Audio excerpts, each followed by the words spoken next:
guys, and today we're going to be doing a video talking about something that's very important to both of us.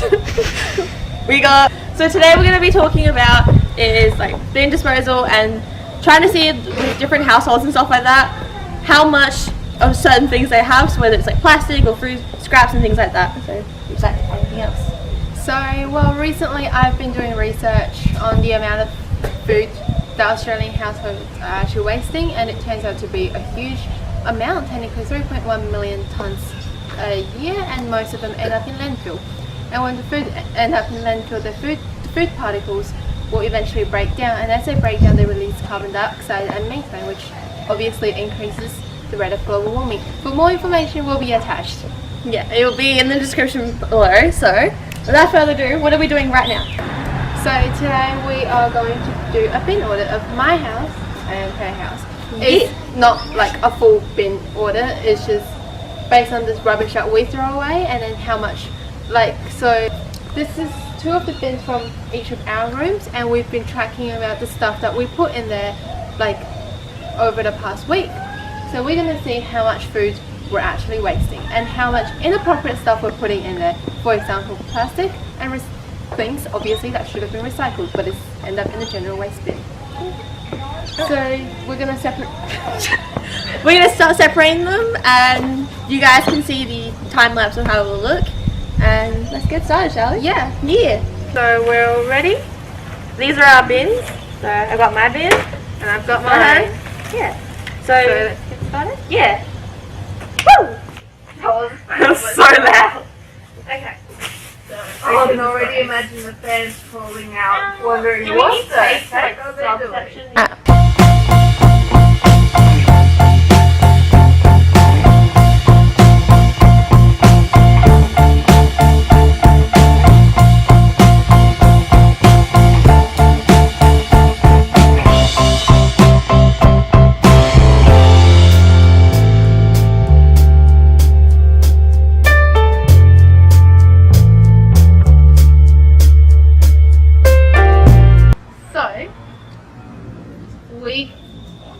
So far sorted out our bins. Clearly I've got more than her, but still.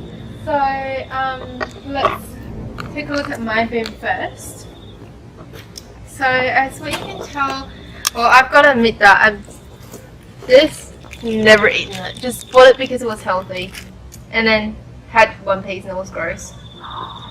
So that was a piece of my raisin toast I had last night, and I don't eat the outlier, which is why it ended up there. And then this is something I'm supposed to make, stuff I'm supposed to eat, potatoes.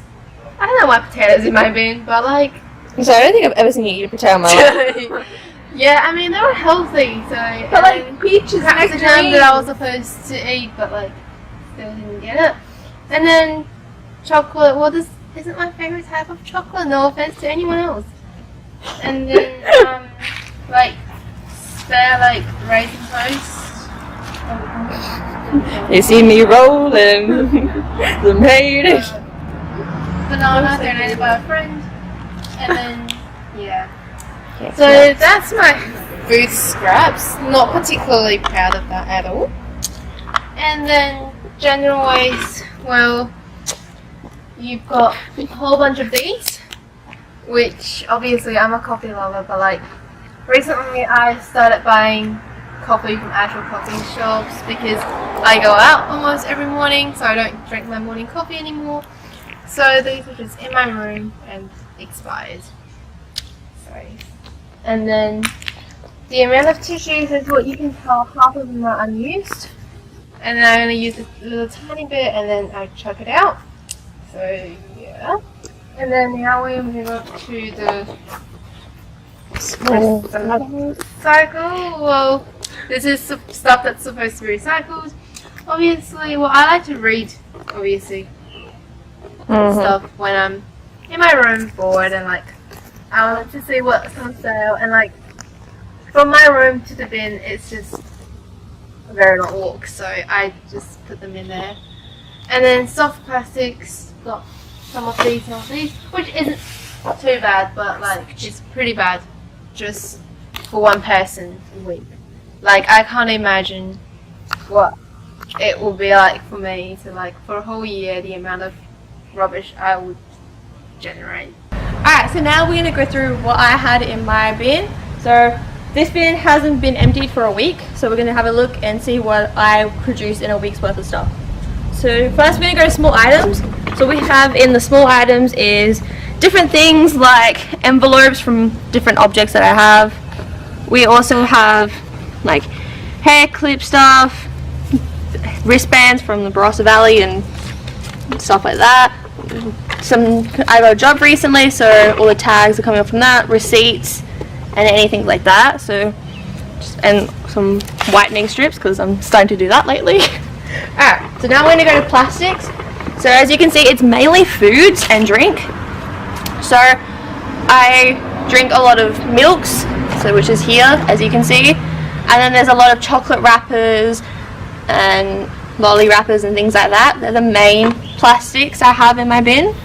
So probably should cut down on the milk. Alright, now going to food scraps. I don't have much food scraps, but I do have like a couple pieces here. So I got a bit of chocolate. I also have some roses. Potatoes. We got obviously I tried to make myself a dinner and it clearly didn't work well, so this is the remains of it, or bits of it. And just other bits and pieces, more chocolate and popcorn kernels because they didn't pop when eating my popcorn. So now we'll go to general, which is just over here. So there isn't a lot of general waste. Basically I have a sock which has a hole in it, so I don't wear that anymore. This hair tie which I thought was broken. Oh, it is, I tied it. Nope, that's not going right. I have something from a camera kit which is probably important. And then my Adelaide 500 St. John pass, but that's useless now, so it's in the bin. So yeah, this is all the stuff that I will have on I think averagely on a week, depending on whatever the week is. It might be a bit more or a bit less, but that's the amount that I produce over a week. So after the bin audit, I'm honestly not happy with myself because I thought that out of everyone I was obviously the one that will produce the least amount of waste and obviously put them in the correct bin, but clearly I did not do that.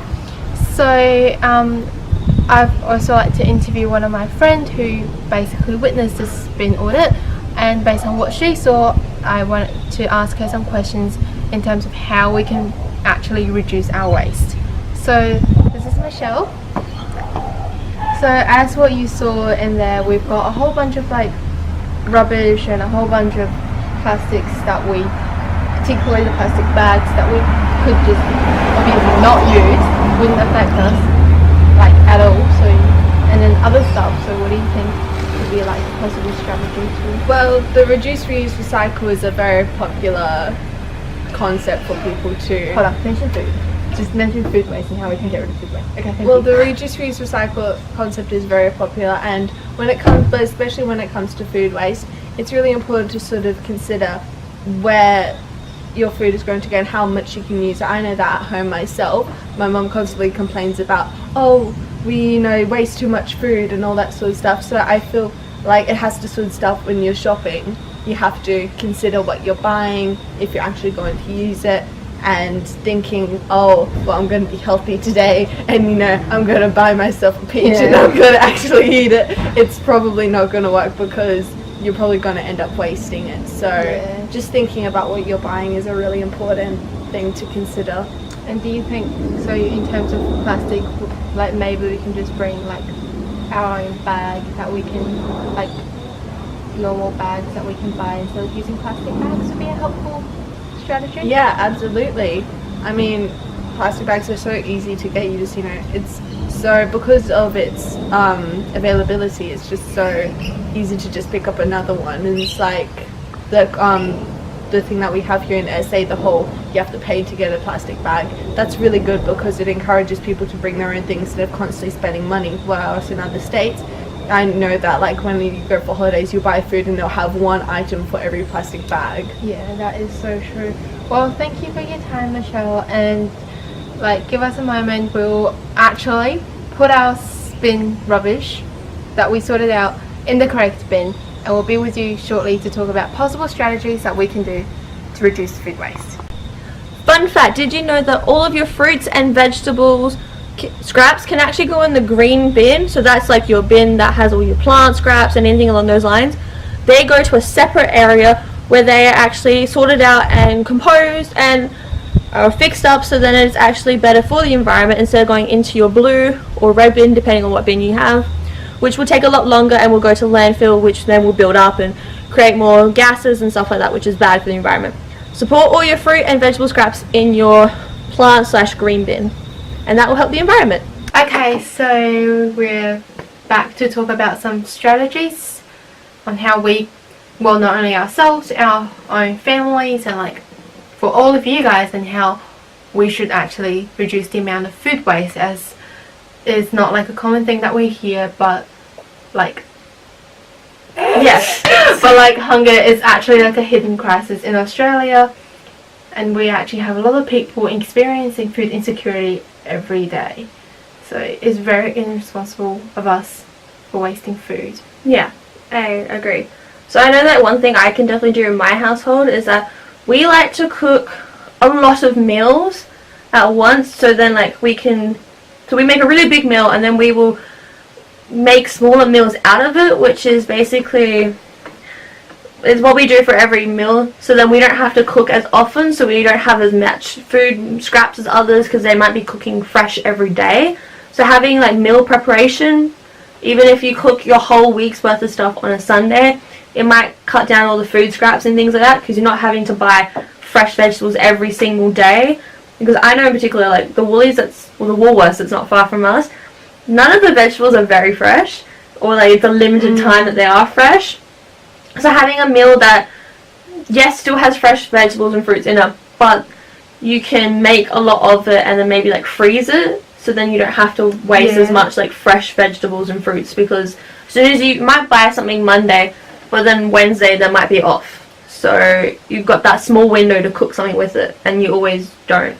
So. Yeah, and well, following Jayda's point, obviously, it is important that we actually don't overserve food. Like, I know this is why I have so much, like, obviously food scraps in my home, is because, like what she said, we like to cook food every single day. It's sort of like part of our culture as well.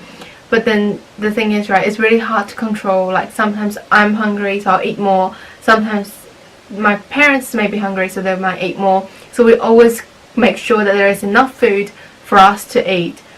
But then the consequence of that is we always overserve food. And then, like, none of us, because we don't like to eat it the second time, we don't like to reheat it, which is also another thing about us. And we just dump it, and it's just really bad. So, well, like, I guess one of the issues for that is before you cook a meal, you could obviously check up with your family, be like, how much do you think you're going to eat? This is how much I'm going to make. And if you are not, obviously, if that's not enough for you, you need to tell me beforehand. Or if not, you're going to find your own, make your own food. This is probably one of the best strategies as to coping with, like, food scraps. Obviously, like excessive food scraps. And another thing is that you always store your food in the correct place.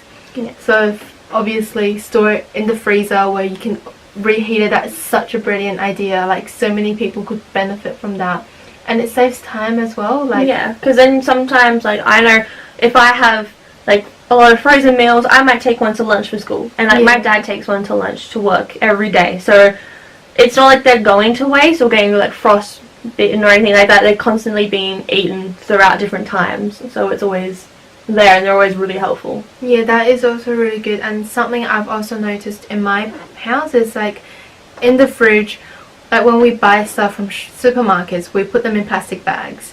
That's first, obviously not suggested, not recommended. And then, because we're, like, I'm just generally lazy, as what you've seen before, I just put them straight in the fridge, in the plastic bag. And the thing is, right, putting plastic food into the plastic bag into the fridge actually makes the food go bad quicker. I didn't know that. Because they form, obviously, water vapor, and water vapor then ruins the food. And not only that, because each different, like, because we buy from different stores and they have different type of plastic bags, and some of them is like covering the other. So normally if we buy something and I'll put it at the back of the fridge, I will never know that it even existed until probably like a couple of weeks later, and it's ready. Yeah, it's ready off. And yeah. So like definitely there's so many good like places. I think like there are places in Rundle that sell, it's like I think they're called refrigerators helpers or something like that, where they actually put, like, really smart people have designed this really smart containers where you can actually put stuff in there, and it's so obvious that you can just see it and then use it. And there's another thing to just put like a list like on the fridge or somewhere obvious where someone, well, I'd suggest to have 2 lists. So one's what we have, the other one's what we need. So under what we have is you have to cross out one every time you make something, and before you use up all of these, unless it's really necessary, you don't go buy new food. Yeah, so going on with that, like when my parents and I go shopping for groceries and stuff like that, we always write down a list, and it's always whatever we like don't have. So if we run out of something, we go and buy that. And I know that sometimes we have a situation where we might be in the shops like, oh, this is on special, let me buy that. Yeah, me. But then we never eat it. So you have to have that balance of like, yes, buying stuff on special is helpful because it's cheaper and it's better, like not better for you, but like it's cost effective. But you also need to make sure that you are buying the things that are on your list. And even if you write down like a weekly plan, it's like, oh, for example, Monday I'm having roast, Tuesday is this and that, and you keep writing it, then you know, oh, I need this ingredient, I'll need this. So you know that you're not overbuying things, because you're like, oh, Wednesday I might make this or this. It's written in paper that this is what I'm going to make. So then everyone knows what to expect and what they need and to buy from the store and things like that, which I find can be quite helpful. Yeah, that is very helpful, and clearly it's obviously worked, because when we compared our bins, mine's just full of food scraps and stuff, but then hers is obviously so much better in terms of the amount of food scraps that she's obviously putting it in the bin. Yeah. So yeah, after this video, like, I generally hope that you all can sort of, like, I'm not saying that we have to do like a huge step at a time. It's just the little things that matter in life. Perhaps maybe you can do your own bin audit to see, you know, how much am I wasting. Perhaps after this video you could go check up your fridge to be like, oh, I haven't used this in a while. But obviously if you're already doing things that we say, absolutely brilliant. Yeah, that's a good job to you guys if you're doing stuff, or even anything that's slightly different to what we're doing. It could be something of your own take where, for example, you might have, because I know mine, I had a lot of like little milk containers. So instead of I could just drink milk from a glass, which is getting rid of all of the little milk bottles, so I could do something like that. So if you have your own like different techniques or stuff like that on how to save, you can write in the comments below, things like that. Spread the word, tell your friends and family and stuff like that. We'll be very interested to look at them ourselves as well. Yeah, definitely, because it will definitely not only help us, but it will help everyone who reads it, because everyone will get help from this video no matter what situation they're in. Yeah, and just saying that this video isn't just only limited for Australia. Food waste is a huge issue. People have been talking about it all over the globe. So if you see this video, if you're not in Australia, share it to someone else. Spread the words.